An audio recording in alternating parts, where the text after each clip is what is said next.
কখনো ভাবিনি শুধুমাত্র হাউস ওয়াইফ হব। হ্যাঁ, সত্যিই তাই। একসময় নিজেকে নিয়ে অনেক স্বপ্ন দেখতাম আমি।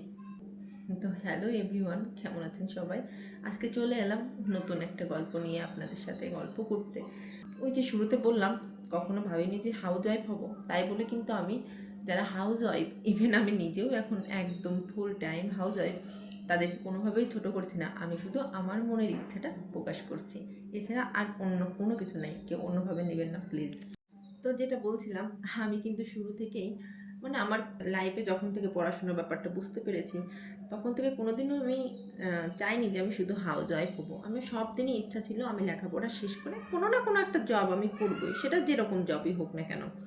কিন্তু আমি কখনোই যে শুধুমাত্র সংসার করবো এটা কখনো চিন্তা করিনি। আমি আমার স্টুডেন্ট লাইফে টিউশন করতাম।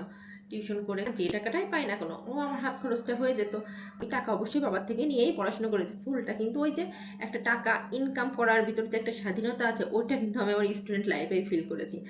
তো যেটা বললাম, আমরা আসলে চিন্তা করি একরকম, কিন্তু আমাদের কপালে যেটা থাকবে সেটা তো হবেই, তাই না? তার বাইরে তো আসলে কোনো কিছু করার নেই।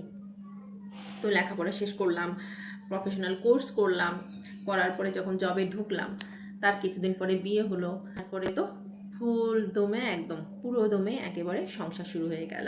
বাচ্চা হলো, প্রথমে মেয়ে হলো, তারপরে একটা গ্যাপ নিলাম চাকরি থেকে, আবার কিছুদিন পরে জয়েন করলাম, তার কিছুদিন পরে ছেলে হলো। এখন মনে হয় না আর জব করা সম্ভব হবে। সংসারে একদম আটকা পড়ে গিয়েছি। সবচেয়ে বড় কথা, ছেলে মেয়ের কাছে আটকা পড়ে গিয়েছি।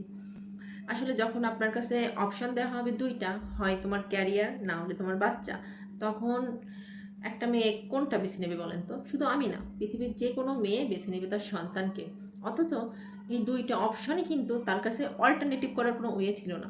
হ্যাঁ, একটা স্বপ্ন যেটা তার ক্যারিয়ার, সে লাস্ট 25-30 বছরের সমস্ত সময়টা এখানে ইনভেস্ট করেছে শুধুমাত্র একটা জব করবে বলে। আর অন্যদিকে তার সন্তান, সেটা তো তার অস্তিত্ব। এখানে তো কোনো মানে অল্টারনেটিভের কোনো অপশান থাকে না আসলে। তবে লাইফের এই পর্যায়ে এসে আমার যেটা মনে হয়, আমাদের মেয়েদেরকে প্রফেশন চুজ করার ব্যাপারে একটু কনসিয়াস হওয়া উচিত। মানে আসলে আগে পরে ভেবে তারপরে প্রফেশন চুজ করা উচিত। কারণ আমি তো জানি না ইন ফিউচারে আমি সেরকম কাউকে পাবো কিনা। আর তাছাড়া আমাদের দেশের যে অবস্থা, তাতে শুধুমাত্র মেডের উপর ডিপেন্ড করে কিন্তু আপনি বাচ্চাকে বাসায় রেখে যেতে পারবেন না। যতই বাসায় সিসি ক্যামেরা লাগান বা যাই করেন না কেন, বাসার নিজের কোনো কাছের লোক না থাকলে আপনি কখনোই বাচ্চাকে বাসায় রেখে জব করতে পারবেন না। অ্যাটলিস্ট 9টা to 6টা কর্পোরেট জব যেটা, আর বিশেষ করে মেয়েদের ক্ষেত্রে যদি তেমন কোনো স্ট্রং সাপোর্ট না থাকে, তাহলে তার ক্যারিয়ার কন্টিনিউ করা সম্ভব হয় না। এখন মনে হয় আমার প্রফেশনটা চুজ করাও ভুল হয়েছে, যেহেতু আমি যদি জব করি আমাকে কর্পোরেট জবটাই করতে হবে। এই জন্য মাঝে মাঝে মনে হয় যদি প্রফেশনটা টিচিং প্রফেশন নিতাম, সেটা হয়তো আমার জন্য একটু কমফোর্টেবল হতো। আমি হয়তো জবটাও করতে পারতাম, বাচ্চাদেরকেও দেখতে পারতাম। তো এই হচ্ছে অবস্থা। আসলে এটা একটা অদ্ভুত দোটানা। আমি জানি শুধুমাত্র এরকম একটা পজিশনে আমি না, হাজার হাজার মেয়ে আছে। খোঁজ নিলে দেখা যাবে প্রতি ঘরেই এমন মেয়ে আছে যারা চায় জব করতে, কিন্তু পরিস্থিতির কারণে পেরে ওঠে না। আসলে কিছু করার নাই, আমাদের সমাজ ব্যবস্থা এরকম। তবে এত গল্প করলাম আপনাদের সাথে, এর পাশাপাশি কিন্তু আরেকটা কথাও আমি আপনাদেরকে অবশ্যই বলবো। তার মানে কিন্তু এই না যে আমি আমার এই বর্তমানের লাইফটাতে আনহ্যাপি আছি, অবশ্যই না। আমি 200% হ্যাপি।